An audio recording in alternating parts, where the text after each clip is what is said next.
Assalamualaikum warahmatullahi wabarakatuh. Perkenalkan, nama saya Salma Kamila dengan NPM 10221183 kelas G1 Akuntansi Universitas Teknologi Digital.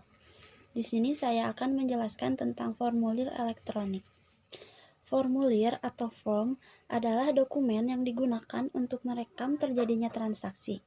Formulir disebut dokumen karena peristiwa yang terjadi dalam organisasi direkam atau didokumentasikan di atas kertas. Formulir juga disebut media karena formulir merupakan media untuk mencatat peristiwa dalam organisasi ke dalam catatan. Contoh formulir adalah formulir faktur penjualan, formulir jurnal, formulir rekening buku besar, dan lain-lain. Lalu ada jenis-jenis formulir. Yang pertama, formulir satu set adalah satu formulir dalam beberapa rangkap dengan isi yang sama. Contohnya faktur penjualan.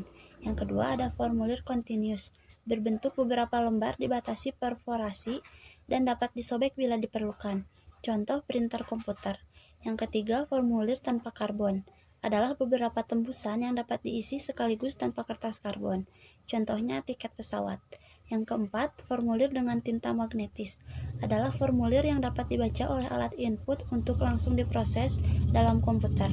Yang kelima, formulir optical character recognition adalah formulir dalam bentuk angka yang hurufnya dapat dibaca, alat input otomatis untuk ditransfer ke komputer. Selanjutnya, ada manfaat atau kegunaan formulir.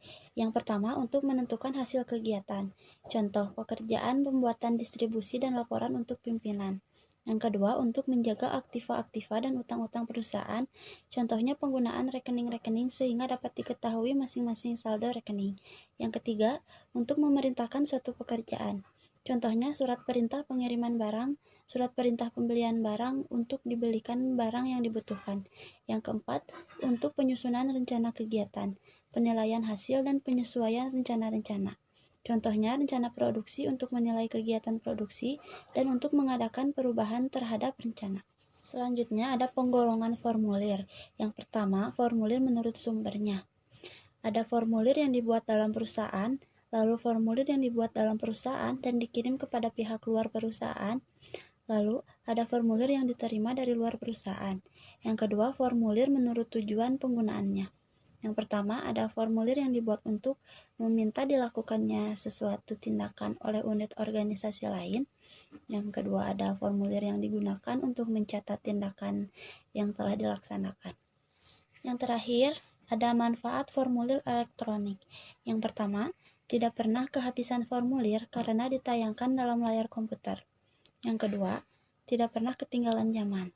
Yang ketiga, ketidakefisienan formulir dapat dihindari. Yang keempat, tidak dimungkinkan penggunaan formulir yang salah. Yang kelima, kecepatan pengisian formulir. Yang keenam, penangkapan data dilakukan sekali. Yang ketujuh, tidak ada data yang mengambang. Sekian penjelasan dari saya. Mohon maaf bila ada kesalahan. Wassalamualaikum warahmatullahi wabarakatuh.